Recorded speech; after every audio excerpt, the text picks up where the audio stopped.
we know that there are two types of the reverse breakdown occurs in the Zener diode, and one is a Zener breakdown and other is a avalanche breakdown.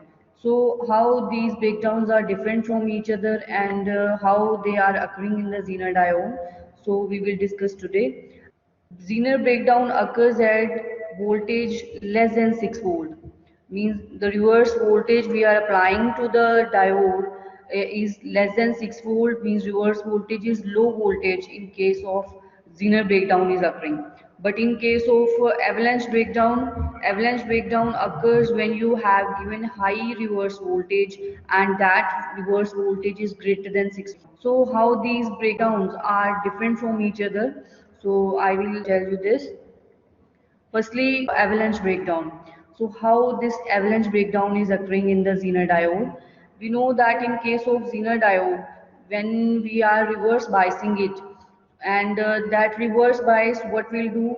That reverse bias increases the potential barrier, because we know when you have not applied any potential to the Zener diode, so what's happening? There is a depletion region, and in the depletion region there is a potential barrier. So when you are even applying reverse bias to it, so your potential barrier is increasing. That means your depletion width is increasing. So you can see here, this is a wide depletion region that occurs when you are applying more reverse bias.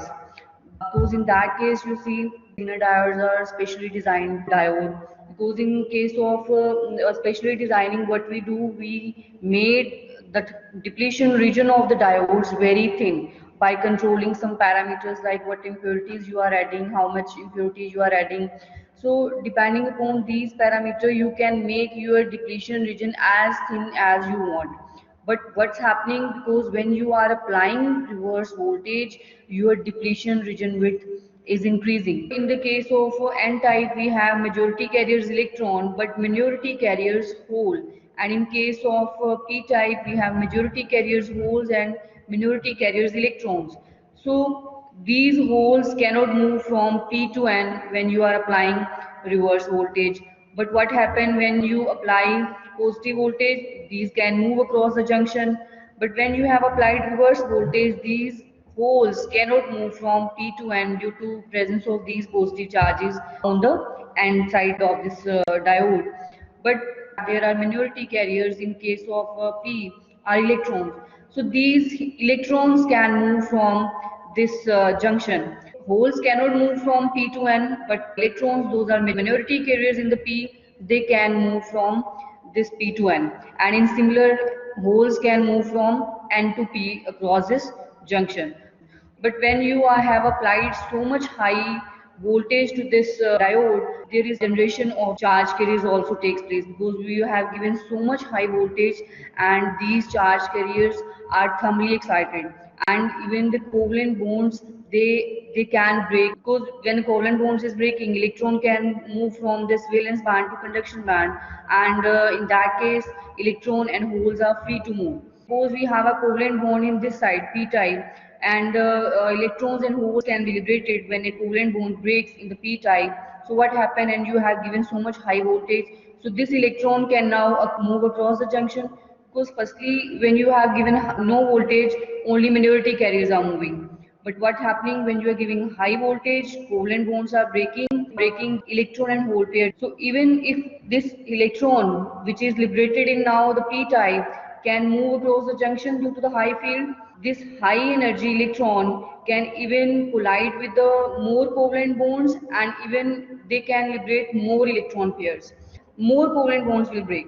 So in that case, so much number of charge carriers are generated and you get the high reverse current due to the minority carriers. Firstly, there were less minority carriers, but when you have given large reverse voltage, so these covalent bonds are breaking and the electrons or hole pair generating, and you get the large reverse current.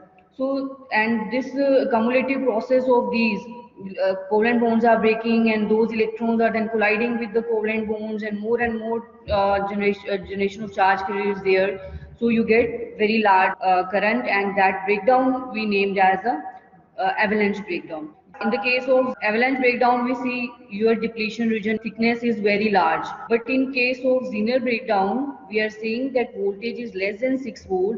In that case, your depletion region is narrow. Electrons and holes, those are the minority carriers, they have to move across this thin depletion region. In case of avalanche breakdown, the minority carriers have to move this wide depletion region. So in that case, collision process that can take place. But in this case, collision process do not take place.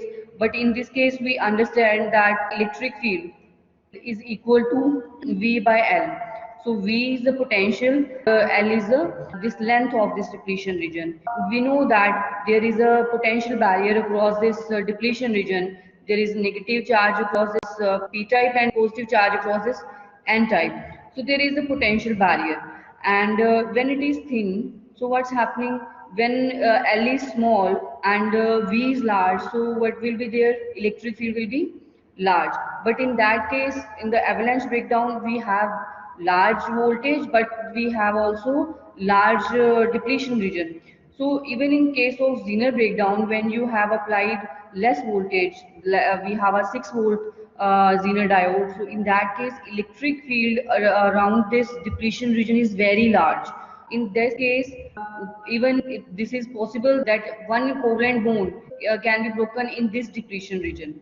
So in this depletion, one covalent bond is broken, so one electron and hole pairs will be there, but they are now in a very high electric field that they can liberate all more charge carriers, and that gives the that Zener breakdown, and we get the large current. There are the two types of the breakdown that are occurring in the Zener diode, which results in very sharp breakdown, and we get the very large current beyond this breakdown voltage. Now we will talk about the applications of the Zener diode, and one of the application we have that Zener diode can be used as a voltage regulator. So this is a circuit diagram of the Zener diode as a voltage regulator. So Zener diode can also be used as a clipper. How much this voltage is clipped? So this is the voltage which is clipped by the amount of the Zener breakdown.